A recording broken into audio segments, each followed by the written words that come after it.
நேயர்களே வணக்கம். நான் லோகநாதன். நியூஸ் டுடே செய்திகளுக்காக தொடர்ந்து தர்மசாலா பற்றி பல்வேறு தகவல்களை நமக்கு தந்து கொண்டிருக்கிறார் கர்நாடகாவிலிருந்து செய்தியாளர் அசோக்குமார். வணக்கம் அசோக்குமார். வணக்கம் சார். 13வது குழி இன்றைக்கு ஆய்வு செய்யப்படுகிறது. என்ன ஸ்டேட்டஸ்? பல்வேறு விஷயங்கள் தொடர்ந்து அங்க நடைபெற்று வருது. சர்வதேச அளவுல மீடியாக்கள் அங்க இருக்கிறாங்க, செய்திகள் சேகரிக்கிறாங்க. என்ன நிலைமை சார்? சார் நேத்தே வந்து 13வது ஸ்பாட்ட வந்து ஜிபிஆர்எஸ் அப்படின்னு, அதாவது கிரவுண்ட் பெனட்ரேட்டிங் ரேடார். ரடார் சிஸ்டம்ல வந்து நேத்தே வந்து அது இது பண்ணிட்டாங்க. அந்த சிஸ்டம் வந்து எப்படி வேலை செய்யும்னா, பூமிக்கு கீழ ஒரு 15, 20 அதுக்கும் மேல என்னாவது கனிமங்கள் இருந்தா, அதாவது ஏதாவது மெட்டீரியல் இருந்தா, அதாவது மனுஷனோட எலும்புகள் ஏதாவது இருந்தா, அது அங்கிருந்தே அது ஃபோக்கஸ் பண்ணி ஒரு 2டி, 3டி பிக்சரா குடுக்கும்.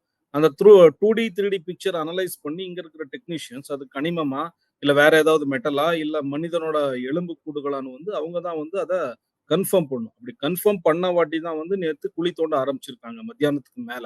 கிட்டத்தட்ட அது 20 அடிக்கு மேல ஆழம். எதுக்கு 20 அடிக்கு மேல அது ஆ இருக்கு அப்படின்னு சொன்னா, அது வந்து ஒரு ரெவென்யூ ஏரியா. பாகுபலி பெட்டா அப்படின்னு சொல்லப்படுற ஒரு மலை பகுதி. இப்போ ஒரு ரெவென்யூ சைட்ல வந்து நீங்க ஏதாவது ஒரு மண்ணையோ, மணலையோ கொட்டி ஒரு மண் திட்டு மாதிரி செய்யணும்னா, அங்க இருக்கிற லோக்கல் தாசில்தாரோட பெர்மிஷன் வேணும். இப்ப லோக்கல் தாசில்தாருக்கு கூட ஒரு நோட்டீஸ் குடுத்துருக்காங்க. ஏன்னா, அங்க இல்லாத மண்ண வேற எங்கேயோ ஏதோ வேலை செஞ்ச ஒரு வேஸ்ட் மண்ண எல்லாம் எடுத்துட்டு வந்து, இந்த அப்ரூவர் ப அ இந்த மாஸ்க் மேன் என்ன சொல்லியிருக்காரு, அந்த 13வது இடம்னு காட்டியிருக்காரு. அந்த இடத்துல வந்து சுத்தியும் மண்ணு போட்டு ஒரு மண் மேடா செஞ்சிருக்காங்க. அதனால இவரு முன்னயே 6 அடி, 8 அடி ஆழத்துல தான் பிணங்கள வந்து புதைச்சிருக்காரு. இப்ப அதுக்கு மேல ஒரு 10, 15 அடி மண்ணே வேஸ்ட் மண்ணே இருக்கு. அது எல்லாத்தையும் இப்போ தோண்டிக்கிட்டு இருக்கிறாங்க. நேத்து வந்து 7, 5, 6 அடி தோண்டும்போதே தண்ணி வந்துருச்சு நெறையா. ஏன்னா, அது நெறைய மழை விழுற பகுதி. வருஷத்துல 6 மாசம் அங்க ஹெவி ரெயின் இருக்கும். அதனால 5 அடி, 6 அடியிலேயே உங்களுக்கு தண்ணி கிடைச்சிரும். நேத்து கிடைச்ச தண்ணி வந்துருச்சு. பம்ப் செட் எல்லாம் ஃபிக்ஸ் பண்ணி தண்ணி எல்லாம் வெளியேத்தி நேத்து ஒரு கிட்டத்தட்ட 16 அடி வரைக்கும் நேத்து தோண்டியிருக்காங்க. இப்ப ஆல்ரெடி தோண்டுற வேலை நடந்துகிட்டு இருக்கு சார். 20, 22 அடிக்கு மேல போனா தான் வந்து எலும்புக்கூடுகள் கிடைக்கும் அப்படிங்கிற நெலைமை இருக்கு. இதுல மாஸ்க்மேன் வந்து அந்த அப்ரூவர் சாட்சி என்ன சொல்றான்னா, இங்க வந்து 7ல இருந்து 8 பொணம் நான் புதைச்சிருக்கு. இங்க கண்டிப்பா பொணம் கிடைச்சே கிடைக்கும் அப்படின்னு ரொம்ப கான்ஃபிடென்ட்டா இருக்கான். எஸ்ஐடியும் அதே கான்ஃபிடன்ஸ்ல தான் இருக்கு. 13 குழி தோண்டியிருக்காங்க சார். 13 குழியில 6வது குழியிலயும், 11வது குழியிலயும் மட்டும் தான் எலும்புக்கூடுகள் கிடைச்சிருக்கு. கிட்டத்தட்ட 20ல இருந்து 25 பேத்தோட எலும்புக்கூடுகளா இருக்கலாம் அப்படின்னு கருதப்படுது. இத வந்து ம். எஸ்ஐடி அதிகாரப்பூர்வமா அறிவிக்கல. யாருக்குமே எஸ்ஐடி வந்து அதிகாரப்பூர்வமா பிரஸ் ரிலீஸாவோ, இன்னொன்னாவோ குடுக்கல. இந்த கேஸ் இருக்குது பாத்தீங்களா? அனன்யா பட் கேஸ். அனன்யா பட்டோட அம்மா சுஜாதா பட் மட்டும் தான் இதுவரைக்கும் ஒரே ஒரு கேஸ் குடுத்திருக்காரு. சுஜாதா பட்டோட அட்வொகேட் மஞ்சுநாத் வந்து எஸ்ஐடி கூட ஸ்ட்ரெய்ட்டா பிசினஸ் பண்ணிட்டு இருக்குது. இப்போதைக்கு பேச்சுவார்த்தை நடத்திட்டு இருக்கிறது அவரு மட்டும் தான். அவரு குடுத்திருக்கிற பிரஸ் நோட்ல தான் இந்த விஷயத்தையே மென்ஷன் பண்ணியிருக்காங்க. கிட்டத்தட்ட ஒரு குழியில 140 எலும்புக்கூடு, இன்னொரு குழியில 160க்கும் மேற்பட்ட எலும்புக்கூடு கிடைச்சிருக்குது அப்படின்னு அவரு வந்து என்ன பிரஸ் நோட் குடுத்திருக்காரு. அது இதுல ஒரு ஒரு 20, 20 சின்ன டவுட் கேக்குறாங்க. எலும்புகளா? இல்ல எலும்பு கூடுகளா? அப்படின்றது தான் இப்ப கேள்வி. ஒரு எலும்புனா 3 சிங்கிள் பீஸா? ஆமா. இல்ல வந்து எலும்பு கூடுனா ஒரு ஹியூமன் பாடியோட ஹோல் பீஸஸே ஆமா. இருக்கும். அதனால கேக்குறேன். ஒரு 2, 3 பேத்தோடது மட்டுமே முழு எலும்பு கூடாவே கிடைச்சிருக்குது சார். இந்த 2, 3 ஓகே. தவிர கிட்டத்தட்ட 300 140, 160ன்னா கிட்டத்தட்ட 300 எலும்புகளா கிடைச்சிருக்குது. அது ஓகே. ஒருத்தரோட எலும்பா அல்லது வெவ்வேறு டிஃபரண்ட் பெர்சனோட எலும்புகளா அப்படிங்கிறத வந்து எஃப்எஸ்எல் தான் அது வந்து டிசைட் பண்ணும். மணிப்பால்ல ம். இருக்கிற எஃப்எஸ்எல்லோட ஒரு லேபுக்கு அது எல்லாத்தையும் எடுத்துட்டு போயிருக்காங்க. எஃப்எஸ்எல் தரப்புல இருந்து இதுவரைக்கும் எந்த ஒரு ரிப்போர்ட்டுமே எஃப்எஸ்எல் தரல. எஃப்எஸ்எல் வந்து ஓகே. எஸ்ஐடிக்கு தரணும். எஸ்ஐடி மீடியாவுக்கு தரணும். கவர்ன்மென்ட்க்கு தரணும். ம். இதுவரைக்கும் எஸ்ஐடி அந்த மாரியான எந்த ஒரு மீடியா ரிலீஸும் குடுக்கல. ஆனா, இங்க ஓகே. இருக்கிற மீடியாக்கள் எல்லாம் வந்து எதுலயுமே எலும்புக்கூடு கிடைக்கல அப்படின்னு ஜனங்கள திசை திருப்புற இந்த கேஸ்ல இருந்து திசை திருப்புற வேலைய ரொம்ப நீட்டா பார்த்துட்டு இருக்காங்க. அவங்க வாங்குன காசுக்கு தகுந்த மாரி குவிட்டு இருக்காங்க. பட் அது ம். அப்படி இல்ல. இதுல நீங்க இன்னொரு ஆங்கிள்ல இன்னும் 2 ஆங்கிள்ல பார்க்கணும். அது எப்படின்னா சார், அந்த இடத்துல வந்து 10, 15 அடிக்கு கீழ வரைக்கும் பாடி போயிருக்குன்னா, அங்க நெறைய சேறு இருக்கும். கீழயே நெறைய அது மழை பெய்யற இடம். ம். தண்ணி அப்புறமேட்டு அங்க இருக்கிற வெதர்ல இதாகி போனும், மசிலும் வந்து அதாவது மனிதனோட உடலு கம்ப்ளீட்டா டைஜெஷன் ஆயிருக்கும். டீகம்போஸ் ஆயிருக்க வாய்ப்பு ஓகே. இருக்கு. அதுக்கு வந்து இந்த ஜிபிஆர் சிஸ்டம வச்சு மட்டுமே நீங்க அத கண்டுபிடிக்க முடியாது. ஒரு இடத்துல மனிதன புதைச்சிருக்கிற இடத்துல வந்து மனிதனோட உடல் வந்து டீகம்போஸ் ஆகும்போது, உடம்புல இருந்து வர அமிலம் வந்து கம்ப்ளீட்டா வந்து மண்ணுல இருக்கும். அந்த மண்ண கூட நீங்க எடுத்து டெஸ்ட் பண்ணிடலாம். அண்ட் இந்த கேஸ்ல 2வது பாயிண்ட் என்னன்னா சார், இங்க கிடைக்கிற எலும்புக்கூடுகள் ஒரு சப்ஸ்டான்ஷியல் எவிடன்ஸ் தானே ஒழிய, இந்த எலும்புக்கூடுகள் மட்டுமே சாட்சி இல்ல. இந்த அப்ரூவர் வந்து நூத்துக்கணக்கான பெண்களை இவங்க கற்பழிச்சு கொன்றுருக்காங்க. அந்த பாடிய நான் புதைச்சிருக்கேன். போலீஸ் ம். எடுத்துட்டு வந்து என் கையில பாடி குடுப்பாங்க. நான் அத புதைச்சேன்னு இந்த சாட்சி சொல்லியிருக்காரு. அதனால நூத்துக்கணக்கான பாடி கிடைத்தால் மட்டுமே தான் இந்த கேஸ் நிக்கும். நூத்துக்கணக்கான பாடி கிடைச்சா மட்டுமே தான் இந்த கோயில் நிர்வாகத்தை சேர்ந்த வீரேந்திர ஹெகடே, ஹர்ஷேந்திர குமார் ஜெயின் இவங்க மேலலாம் கேஸ் போட முடியும் அப்படின்னு கிடையாது. எஸ்ஐடி வந்து 4 பிரிவா வந்து டீமா வந்து செயல்பட்டுட்டு இருக்காங்க சார். ஒரு டீம் வந்து இங்க குழி தோண்டுறது, இங்க இருக்கிற பிணங்கள அதாவது எலும்புக்கூடுகள எக்ஸ்கவேஷன் பண்ற வேலையில தொடங்கி இருக்காங்க. ம். இன்னொரு டீம் வந்து லோக்கல்ல ஜனங்கள்கிட்ட பேசி சாட்சிய தேடிட்டு இருக்காங்க. இப்ப பாருங்க ஓகே. இந்த மேன் என்ன இருக்கான், இவன் ஒரு சாட்சி. இவன் கம்ப்ளைண்டர் இல்ல. இவன் ஒரு சாட்சி. இவங்க வந்து பெண்கள கற்பழிச்சு மாஸ் பரியல் பண்ணியிருக்கிறதுக்கு இவன் ஒரு சாட்சி. ஆனா, இவன் பிணங்கள புதைச்சதுக்கே ஒரு சாட்சி இருக்கு. அந்த சாட்சி ம். வந்து யாரோ மேனிபுலேட் பண்ணியோ, இன்னொன்னு கொண்டு வந்தது இல்ல. அதே ஊர்ல 100 வருஷமா அதே ஊர்ல வாழ்ந்துட்டு இருக்க 5 பேரு. இந்த டி. விஜயன் கேஸ் உங்களுக்கு தெரியும். மாஸ்க் மேன் முகம் யாருக்கும் தெரியாது. ஆனா டி. விஜயன் வந்து மீடியா முன்னாலே நின்னு சொல்லியிருக்காரு. அண்ட் அவரு ஒரு ரிட்டர்ன் கம்ப்ளைண்ட் எஸ்ஐடி குடுத்திருக்காரு. எஸ்ஐடி அந்த கம்ப்ளைண்ட் வாங்கி அக்னாலெட்ஜ்மென்ட் குடுத்திருக்கு. அந்த கம்ப்ளைண்ட்ல என்ன இருக்குன்னா, இந்த மாஸ்க் மேன் வந்து உங்களுக்கு தான் மாஸ்க் மேன் அவன் வந்து அன்னோன் பெர்சன். ஆனா எங்களுக்கு அவன் யாருன்னு தெரியும். அவன் 20, ம். 25 வருஷம் இங்க வேலை செஞ்சிருக்கான். அவன் போயிட்டு வந்த இடம், நடமாடுன இடம் நாங்க பார்த்துருக்கோம். அவன் குழி தோண்டி எங்கெங்க பணம் புதைச்சிருக்கான்னு அத நாங்க பார்த்துருக்கோம். அது ரகசியமா அவன் புதைச்சுட்டு இருக்கோம்னு நெனச்சு புதைச்சான். ஆனா அது ரகசியம் இல்ல. நாங்க ம். பார்த்துருக்கோம். Police okay. வந்து எங்களுக்கு புரொடெக்ஷன் குடுத்தா, அந்த இடத்த நாங்களே தோண்டி, அந்த இடத்த நாங்களே பாயிண்ட் போடுறோம். போலீஸ் அந்த இடத்தையும் தோண்டட்டும், பாடி கிடைக்கும்னு அவன் சொல்லியிருக்கான். அதுக்கும் மீறி நான் ஏதாவது பொய் சொல்லியிருந்தா எனக்கு தண்டனை குடுங்கன்னு இருக்கான் சார். அது இல்லாம இன்னும் 3 அப்ரூவர் வடநாடி இதுல இருந்து வந்து ஒருத்தன் அப்ரூவர் ஆயிருக்கான். நேத்து 2 பேர் வந்து எஸ்ஐடில ஆ. கம்ப்ளைண்ட் குடுத்திருக்காங்க. எஸ். நாங்களும் கூட பாடிய புதைச்சத பார்த்துருக்கோம். சாட்சிக்கே சாட்சி இருக்கு. அதனால இங்க நூத்துக்கணக்கான எலும்புக்கூடுகள் கிடைச்சா மட்டுமே இந்த கேஸ் நிக்கும்னு ஒண்ணும் இல்ல. இந்த சாட்சிகள் எல்லாம் எங்க சொல்றாங்க, அங்க எல்லாமே எக்ஸ்கவேஷன் நடக்கணும். இந்த சாட்சிங்க சொல்ற விஷயத்துக்கு சம்பந்தப்பட்ட மாரி இந்த கோயில் நிர்வாகத்தை சேர்ந்த வீரேந்திர ஹெகடேயும், குமார் ஜெயினையும் விசாரிக்கணும் இல்லீங்களா? இப்ப நாங்க ஏதாவது பேசுனா, இந்து கோயில்கள் மேல, இங்க இருக்கிற வழித்தடங்கள் மேல நீங்க அட்டாக் பண்ணிட்டு இருக்கீங்க. இது ரிலிஜியஸ் அட்டாக் அப்படின்னு எங்கள கேள்வி ம். கேட்கறாங்க. நீங்க இந்த மாரி இப்படி கேள்வி கேட்கலான்னு. ஆனா நாங்க திருப்பி கேள்வி கேட்டா அதுக்கு பதில் இல்ல. இந்த கேஸ்க்கு சம்பந்தப்பட்ட மாரி வீரேந்திர ஹெகடே, ஹர்ஷேந்திர குமார் ஜெயின், பிரபாகர் ஜெயின், ஹர்ஷேந்திர குமார் ஜெயினோட பையனான நிಶ್ಚல் ஜெயின், உதய் ஜெயின் இவங்களையெல்லாம் நீங்க எப்ப விசாரிக்க போறீங்க? இவங்களையெல்லாம் விசாரிச்சாலே கேஸ் தன்னால முடிஞ்சிரும்ல சார். இவங்களெல்லாம் விசாரிச்சாலே கேஸோட உண்மைத்தன்மை வெளிய வந்துரும். இதோட ம். இதோட இன்னொரு பாயிண்ட் என்னன்னா சார், இந்த மாஸ்க் மேன் யாரு இருக்காரு, இவரு ம். கூட வேலை செஞ்ச 4, 5 பேர், இதே துப்புரவு தொழிலாளிகளா வேலை செஞ்ச 4 பேர் தமிழர்கள் தான். அவங்களும் ம். இப்ப அங்கங்க போய் தமிழ்நாட்டுல வெவ்வேறு இடங்கள்ல செட்டில் ஆயிட்டாங்க அப்படிங்கிற ஒரு இன்ஃபர்மேஷன் வந்திருக்கு. எஸ்ஐடி அவங்கள கூட தேடிட்டு போயிருக்கு தமிழ்நாட்டுல. அவங்களையும் ஓகே. கூட்டிட்டு வந்து இங்க விசாரணை நடத்துவாங்கன்னு சொல்லப்படுது. இது இல்லாம 4 நாளைக்கு முன்னால இங்க இருக்கிற கவர்ன்மெண்ட் எஸ்ஐடிக்கு வந்து ஒரு போலீஸ் ஸ்டேஷன் அங்கீகாரத்த குடுத்திருக்காங்க. ஓகே. எஸ்ஐடினா அவங்கள்ட்ட வந்து யாரும் கம்ப்ளைண்ட் குடுக்குற ஃபெசிலிட்டி இதுக்கு முன்னால இல்ல. இப்ப யாரு வேணாலும் அவங்ககிட்டயே நேரடியா இதுக்கு முன்னால தர்மஸ்தலா போலீஸ் ஸ்டேஷன்ல போய் கம்ப்ளைண்ட் தருவாங்க. அங்க இருந்து அது வந்து எஸ்ஐடிக்கு ட்ரான்ஸ்ஃபர் ஆகும். இப்போ யாரு வேணாலும் இந்த எஸ்ஐடி கிட்ட நேரடியா போய் கம்ப்ளைண்ட் குடுக்கலாம். யாரையாவது விசாரிக்கணும்னு தோணுச்சுன்னா, எஸ்ஐடி அதிகாரிகள் அவங்கள நேரடியா அது யாரா இருந்தாலும் நேரடியா விசாரிக்கலாம். விசாரணைக்கு ஒத்துழைக்கலைன்னா அவங்கள கைது செய்து விசாரிக்கிற அதிகாரத்த கவர்ன்மெண்ட் இங்க இருக்கிற எஸ்ஐடி கிட்ட குடுத்திருக்கு. அதனால எஸ்ஐடி செய்ய வேண்டிய வேலை என்னன்னா, வெறும் இந்த எலும்புக்கூடுகளை மட்டுமே தேடாம, இந்த மாஸ்க் மேன் யார பாயிண்ட் காட்டிட்டு இருக்கான். இப்போ 164 ஸ்டேட்மென்ட்ல அவன் டீட்டெயிலா சொல்லியிருக்கான் இல்லைங்களா? யாரு பிணங்கள கொண்டு வந்து குடுத்தாங்க? யாரு இந்த கற்பழிப்பு, மாஸ் பரியல் எல்லாம் பண்ணாங்கங்கிற பேரையெல்லாம் அவன் கோர்ட்ல ஜட்ஜ் முன்னால சொல்லியிருக்கான். அந்த இது அடிப்படையில இவங்களயெல்லாம் கூப்பிட்டு விசாரிக்கணும் இல்லைங்களா சார்? இதுக்கு முன்னால ஓகே. பெல்தங்கடி போலீஸ் ஸ்டேஷன்ல ஒரு போலீஸ் அதிகாரியே போஸ்ட்மார்ட்டம் செய்யாத பாடி எல்லாம் கொண்டு வந்து என்கிட்ட குடுப்பாரு. அது எதுவும் போஸ்ட்மார்ட்டமும் ஆயிருக்காது. அவங்கள பார்த்தாலே தெரியும் ரேப் அண்ட் மர்டர் கேஸ்ன்னு 12 வயசு குழந்தைய கூட விடாம இங்க கற்பழிச்சிருக்காங்க. அதெல்லாம் நான் தான் பத்துச்சுன்னு சொல்லியிருக்கான். அந்த ம். போலீஸ்க்கு எஸ்ஐடி வந்து சம்மன்ஸ் குடுத்திருக்கு, நோட்டீஸ் குடுத்திருக்குதுங்கிற இன்ஃபர்மேஷன் இருக்குது. ஆனா அவங்கள கூப்பிட்டு விசாரிக்கணும்ல சார். இதுக்கு முன்னால இவன் வந்து சொன்ன இந்த மாஸ்க் மேன் வந்து காட்டுல நூத்துக்கணக்கான பணத்த நான் புதைச்சேன்னு சொன்ன நெக்ஸ்ட் டேவே அங்க வைஸ் ம். பிரசிடென்ட் பஞ்சாயத்து வைஸ் பிரசிடென்ட் வந்து ஆமா அவன் புதைச்சது உண்மைதான். ஆனா அதெல்லாம் லீகலா போலீஸ் பிரகாரம் தான் புதைச்சாங்க. போலீஸோட லீகல் இதுல தான் புதைச்சாங்கன்னு சொன்னாங்க. அவன கூப்பிட்டு விசாரிக்கணும் இல்லையா? இதுக்கு நடுவுல பெல்தங்கடி போலீஸ் ஸ்டேஷன்ல 2015 வரைக்கும் எத்தன பேர் வந்து இந்த தர்மஸ்தலா கோயில்ல அன்ஐடென்டிஃபை பாடியா புதைச்சாங்க? எத்தன பேர் வந்து இறந்தாங்க? அதுல அன்ஐடென்டிஃபை பாடி எவ்வளவு, எத்தனைய வந்து யூடிஆர் முடிச்சிருக்காங்க, அதாவது போஸ்ட்மார்ட்டம், எஃப்எஸ்எல் அதெல்லாம் முடிச்சிருக்காங்கிற டீட்டெயில் வந்து அ போயிட்டாங்கடி போலீஸ் ஸ்டேஷன்ல இருக்கணும். ஆர்டிஐல போட்டு அந்த டீட்டெயில குடுங்கன்னா, இல்ல அந்த மாரி எந்த டீட்டெயிலும் இல்ல. நாங்க அழிச்சிட்டோம் அப்படின்னு.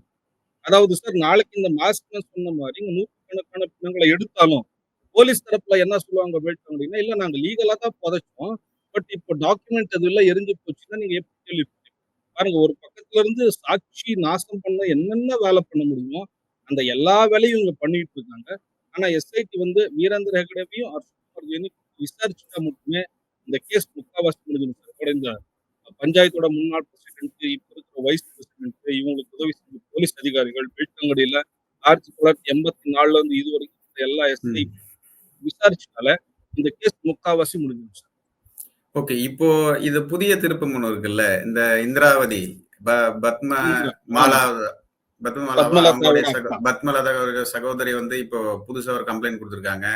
அவங்க வந்து யார் கொன்னாங்கன்ற விஷயத்தையும் தெளிவா சொல்லியிருக்காங்கன்னு நெனைக்கிறேன் எனக்கு தெரிஞ்சு. இப்ப ஆமா அந்த சார். கேஸ் வந்து ரீஓப்பன் ஆகுமா? வாய்ப்பு இருக்கா? என்ன நடந்தது அந்த கேஸ்ல? கண்டிப்பா ரீஓப்பன் ஆவணும் இல்ல சார். அவங்க ஒரு கம்யூனிஸ்ட் போராளியோட பொண்ணு. அங்க லோக்கல் பஞ்சாயத்து எலக்ஷன்ல ஒரு கம்யூனிஸ்ட் வந்து அவங்க அந்த கம்யூனிஸ்ட் போராளி வந்து பல வருஷமா தர்மஸ்தலா அந்த பகுதியில செஞ்சுட்டு இருக்கிற அக்கிரமத்த எதிர்த்து போராடுனாரு. தானே எலக்ஷன்ல நின்னு பஞ்சாயத்து எலக்ஷன்ல நிக்கணும்னு நெனச்சு எலக்ஷன்ல நிக்கிறாரு. அவர் எலக்ஷன்ல நிக்க கூடாதுன்னு சொல்லி அவரு பொண்ணு 17 வயசு பொண்ணு பத்மலதாவ கிட்னாப் பண்றாங்க சார். 1986ல பத்மலதாவ கிட்னாப் பண்றாங்க. கிட்னாப் பண்ணி 54 நாளு கொடூரமா சித்திரவதை பண்ணி, கற்பழிச்சு அந்த பொண்ண கொன்னு தூக்கி எறியறாங்க சார். அந்த பொண்ணோட பாடி கிடைக்கும்போது எப்படி இருந்துச்சுன்னா, கை 2யும் இப்படி கவுத்துல கட்டப்பட்டு, பாடி அழுகுன நிலையில கிடைச்சது.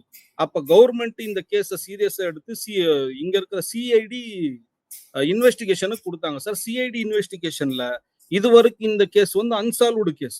நீங்க ஒரு விஷயத்த உன்னிப்பா கவனிச்சு பார்க்கணும் சார். இப்ப தமிழ்நாடு வியூவர்ஸ் பார்க்குறாங்க.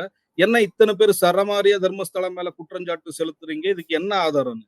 இந்த கைப்புண்ணுக்கு உள்ளங்கை புண்ணுக்கு சாட்சி தேவையான்னு தமிழ்ல ஒரு வார்த்தை இருக்கு. அந்த மாரி சார். 1978ல இவங்களோட இன்ஸ்டிடியூஷன் அதாவது எஜுகேஷன் இன்ஸ்டிடியூஷன் இருக்குது பாத்தீங்களா? அதுல எலக்ஷன்ல நின்னதுக்காக வேதவல்லி அப்படிங்கிற ஒரு டீச்சர உயிரோட ம். எரிச்சு கொன்னுருப்பாங்க. 1978. அந்த கேஸ் சிஐடிக்கு போகுது. இதுவரைக்கும் அன்சால்வ்டு கேஸ். கொலை பண்ணது யாரு? குற்றவாளிகள் யாருன்னு கண்டுபிடிக்க முடியல. 1986ல வேதவள்ளிங்கிற ஒரு 17 வயசு பொண்ண 54 நாள் கற்பழிச்சு கொல்றாங்க. அந்த பொண்ணோட சடலத்த பார்த்து அவங்க அம்மா, அப்பாவோட எப்படி இருந்திருக்கும் சார்? கைகளை கட்டப்பட்டு 54 நாள் கற்பழிச்சு, அழுகுன நிலையில ஒரு பாடி கிடைக்குதுன்னா, அந்த பெற்றோர்கள் எவ்வளவு வேதனை அனுபவிச்சிருப்பாங்க. அதுக்கடுத்து 2001ல அனன்யா பட் கேஸ். அனன்யா பட்ங்கிற ஒரு மெடிக்கல் காலேஜ் ஸ்டூடண்ட் இந்த கோயிலுக்கு போயிட்டு வரேன்னு போறாங்க. திரும்பி வீட்டுக்கு வர்றதில்ல. அவங்க அம்மா போய் போலீஸ் ஸ்டேஷன்ல கம்ப்ளைண்ட் குடுக்குறாங்க. போலீஸ் ஸ்டேஷன்ல எடுத்துக்கிறது இல்ல. கோயில்ல வந்து இதே வீரேந்திர ஹெகடே கிட்ட கேஸ் குடுக்குறாங்க. சொல்றாங்க. வீரேந்திர ஹெகடே இத பெருசா அத எடுத்துக்கிறது இல்ல. அங்க அவர் வந்து உங்க பொண்ணு யார் கூடயாவது ஓடி போயிருப்பா. இதுக்கும் ம். கோயிலுக்கும் சம்மந்தம் இல்லன்னு சொல்லி, அவங்களோட அடியாட்கள வச்சு அடிச்சு அந்த பொம்பள அடி வாங்கி கோமாக்கு போயிடுறாங்க அந்த மேடம். கோமாக்கு போய் 3, 4 மாசம் கழிச்சு கோமால இருந்து திரும்பி வீட்டுக்கு வந்து பார்த்தா, வீட்ட சுக்குநூறா உடைச்சு வீட்ட எரிக்கிறாங்க. இதுக்கப்புறம் சௌஜன்யா கேஸ். 2012ல சௌஜன்யாவையும் கற்பழிச்சு அடுத்த நாள் நைட் கிட்னாப் பண்ணி கற்பழிச்சு அடுத்த நாள் காலையில கொண்டு வந்து பணமா போடுறாங்க. இந்த கேஸஸ் இங்க இருக்கிற எஸ்ஐடி வந்து இன்வெஸ்டிகேஷன் பண்ணுது. அதுக்கப்புறம் சிபிஐ இன்வெஸ்டிகேஷன் பண்ணுது. இதுவரைக்கும் அந்த கேஸ்லயுமே குற்றவாளிகள் யாருன்னு கண்டுபிடிக்க முடியல. இதுக்கு ஓகே. நடுவுல இன்னொரு கேஸ் சொல்லிடுறேன் சார். அந்த ஆண் அந்த 3 1/2 ஏக்கரா தரலன்னு அவன மிரட்டி கேட்கறாங்க. தரலன்னு அவனையும் அவன் தங்கச்சி யமுனாவையும் வீடு பூந்து கொல்றாங்க. அந்த கேஸ எப்படி முடிக்கிறாங்கன்னா சார், யாரோ திருட வந்தவங்க திருட எதுவும் கிடைக்கலன்னு இவனையும் ஆணப்பாகனையும் தங்கச்சியும் கொன்னுட்டு போயிடுறாங்கன்னு அந்த கேஸ ரிப்போர்ட் போட்டு முடிச்சிடுறாங்க. சார் ரூ. 4000 சம்பளத்துக்கு வேலையில இருக்கிற ஆணப்பாகம் வீட்ல என்ன கிடைக்கும்? திருடன் அந்த ஊர்ல எந்த வீட்டுக்குமே வராம அந்த வீட்டுக்கு எப்படி வரும்? அப்படியே வந்து திருட குத்தி போட்டு போனாலும், குத்துனவன் யாருன்னு கண்டுபிடிக்கணும் இல்லையா? அந்த கேஸ் இதுவரைக்கும் அன்சால்வ்டு கேஸ். அவங்க 2 பேரும் செத்தவாட்டி அந்த 3 1/2 ஏக்கராவ இவங்க எப்படி புடுங்குனாங்க அப்படிங்கிறது ஒரு சிவில் கேஸ். அது தனியா அந்த கேஸ் நடந்துட்டு இருக்கு. அது எப்படி சார் 3, 3 1/2 ஸ்கொயர் கிலோமீட்டர் சுத்து வட்டாரம் மட்டுமே இருக்கக்கூடிய தர்மஸ்தலால இத்தன கிரைம்கள் அதாவது உங்களுக்கு ரிஜிஸ்டர் ஆயிருக்கிறது இத்தன கிரைம் போலீஸ் ஸ்டேஷன்ல. ரிஜிஸ்டர் ஆவாத கிரைமுக்காகத்தான் இப்போ மாஸ்க்மேன் வந்து சொல்லிட்டு இருக்கான். நூத்துக்கணக்கான பெண்கள் அப்படின்னு. அது ரிஜிஸ்டர் ஆவாத கேஸ். இத்தன கேஸ் ரிஜிஸ்டர் ஆகி இந்த கேஸே ரிஜிஸ்டர் ஆகி சிஐடி, சிபிஐ வரைக்கும் போய் அது எப்படி சார் குற்றவாளிகள கண்டுபிடிக்காம இருக்க முடியும்? நீங்க சொல்லுங்க. உங்க ஊர்ல இந்த மாரி நடக்க முடியுமா? ஓகே இது சார். இப்போ எஸ்ஐடி ஃபார்ம் பண்ணியிருக்காங்க. பொதுமக்கள் வெகுண்டெழுந்து நெறைய கொலைகள் சொல்றீங்க. 364 மிஸ்ஸிங் கேஸ் பெண்கள் அப்படி குறிப்பா சொல்றீங்க. அன்நேச்சுரல் டெத் நெறைய சொல்றீங்க. எவ்வளவு பேர் தான் கம்ப்ளைண்ட் குடுத்துருக்காங்க? தர்மசாலாவுக்கு பயந்து குடுக்காம இருக்காங்களா? இப்ப வெளிய வந்து குடுக்கலாம்ல, பாதுகாப்புலாம் தரேன்னு சொல்றாங்களே. ஏன் குடுக்கல? அப்படின்ற ஒரு கேள்வி இருக்குல்ல. சார் இப்ப அனன்யா பட்டோட அம்மா சுஜாதா பட் ஒரு கம்ப்ளைனர் சார். அவங்க கம்ப்ளைண்ட் இருக்கு. இந்திராணி இந்த பத்மலதா கேஸ் இருக்குது பாத்தீங்களா? அவங்க அக்கா இந்திராவதி. இந்திராணி, இந்திராவதி வந்து கம்ப்ளைண்ட் குடுத்திருக்காங்க. அதாவது என்னுடைய தங்கச்சி கொலை செய்யப்பட்டிருக்கா. இந்த கேஸ ரீஓப்பன் பண்ணுங்க அப்படிங்கிறது ஒரு 2 கம்ப்ளைண்ட் வந்திருக்கு. இது ம். இல்லாம வந்து சார் எஸ்ஐடி வந்து ஒரு ஹெல்ப் லைன் ஆரம்பிச்சிருக்காங்க. ஒரு ம். 10 நாள் ஆச்சு அந்த ஹெல்ப் லைன். உங்க அது தர்மஸ்தலால வந்து. அதுதான் கேள்வி. ஹெல்ப் லைன்ல எவ்வளவு பேர் கம்ப்ளைண்ட் பண்ணியிருக்காங்க? மறைமுகமா கூட ஃபோன்ல கூட தகவல் தெரிவிச்சிருக்கலாம்ல. அதான் ஏன் சார். தெரிவிக்கல? இந்த கோயிலுக்கு பயந்து நீங்க சொல்லாம விட்டிருந்தா, உங்க உங்க ரிலேஷனோ இன்யாரோ இங்க வந்து ய த காணாம போயிருந்தாலோ, இல்லது இங்க நீங்க வந்து அ இவங்க மிரட்டி இருந்தாலோ, எங்களுக்கு சொல்லுங்க, தகவல் குடுங்கன்னு ஒரு ஹெல்ப் லைன் ஆரம்பிச்சிருக்காங்க சார். அந்த ஹெல்ப் லைன்ல எங்களுக்கு தெரிஞ்ச மாரி, எங்க சோர்ஸ் சொல்றது என்னன்னா, நெறைய கம்ப்ளைண்ட்ஸ் வந்துட்டு இருக்குது. ஆனா எஸ்ஐடி இதுவரைக்கும் இந்த விஷயத்துல ரொம்ப ரொம்ப சென்சிட்டிவா இந்த கேஸ ஹேண்டில் ஓகே. பண்ணிட்டு இருக்காங்க. அவங்க ஹோம் மினிஸ்டர தவிர வேற யாருக்குமே இதுவரைக்கும் இது சம்பந்தப்பட்ட டீட்டெயில் இன்னும் தரல. 90 டேஸ் அவங்களுக்கு டைம் இருக்கு. இந்த இன்வெஸ்டிகேஷன் முடிச்சு இது குடுக்குறதுக்கு. ஆக்சுவலி உள்ள இன்வெஸ்டிகேஷன் இதுல ஹெல்ப் லைன்ல நெறைய கம்ப்ளைண்ட்ஸ் வந்துட்டு இருக்குதுன்னு எங்களுக்கு இன்ஃபர்மேஷன் இருக்கு சார். அது ஆனா அதிகாரப்பூர்வமா இதுவரைக்கும் சொல்லப்படல. இதுக்கு நடுவுல கேரளாவுலயும் கேஸ் ரிஜிஸ்டர் ஆயிருக்குது. உங்களுக்கே தெரியும். கேரளாலயும் ஒரு ஆள் வந்து அவங்க அப்பா வந்து இங்க வந்து யாரோ காணாம போயிட்டாரு, இறந்துட்டாருன்னு ஒரு கேஸ் குடுத்திருக்காரு. இந்த மாரி நெறைய கேஸ்கள் இருக்குது சார். ஆனா, இது வந்து இன்வெஸ்டிகேஷன் முடிச்சு இவங்க final charge sheet final report குடுக்கும்போது தான் கவர்ன்மென்ட்க்கு வந்து இது எல்லாருக்குமே அதிகாரப்பூர்வமா தெரியும் சார். பட் அதுவரைக்கும் வெயிட் பண்ணணும். ஆ இது இது நீங்க ஜஸ்ட் இந்த டாட்ஸ் எல்லாம் கனெக்ட் பண்ணி பாருங்க சார். இவன் 100 பொணத்த வந்து ரிசர்வ் ஃபாரஸ்ட்ல புதைச்சாங்கன்னா, அடுத்த நாள் பிரசிடென்ட் வந்து ஆமா புதைச்சது உண்மதான். ஆனா, அத நாங்க போஸ்ட்மார்டம் பண்ணி தான் புதைச்சோங்கிறான். இந்த இந்த இன்டர் கனெக்ட் டீட்டெயில் ஆவுது. எல்லாம் நீங்க அத கனெக்ட் வந்து பண்ணி பார்க்கணும். உண்மைன்னு சொல்லக்கூடிய ஒரு சூழ்நிலை இங்க வந்து தெரியுது. சூழ்நிலை இருக்குது இல்லையா? ஒரு வேள இவங்க போஸ்ட்மார்டம் பண்ணி புதைச்சிருந்தாலும், சில பிணங்கள போஸ்ட்மார்டம் பண்ணி புதைச்சாலும், ரிசர்வ் ஃபாரஸ்ட்ல எப்படி இவங்க ஓகே. பிணங்கள புதைப்பாங்கங்கிறது ஒரு கேள்வி. அது ஒரு தனி ஒரு கேஸ். பிக்கஸ்ட் கொஸ்டின் அது. நீங்களோ, நானோ ரிசர்வ் ஃபாரஸ்ட்ல அத்துமீறி போக நுழைஞ்சாலே முடியாது. கேஸ் போடுவாங்க ம். சார். என்ன சொல்றாங்கன்னா, 2000, 2005 வரைக்குமே இங்க வந்து சுடுகாடே இருக்குல்ல. சுடுகாடு இல்லாததுனால தான் நாங்க வந்து ஃபாரஸ்ட் பகுதியில வந்து பிணங்கள புதைச்சோம் அப்படின்னு சொல்றாங்க சார். சரி புதைக்கட்டும். இப்ப வீரேந்திர ஹெகடேவோட அப்பா இறந்தாரு இல்லீங்களா? ம். 1990, 91ல வீரேந்திர ஹெகடே அப்பாவ இறந்தாரு.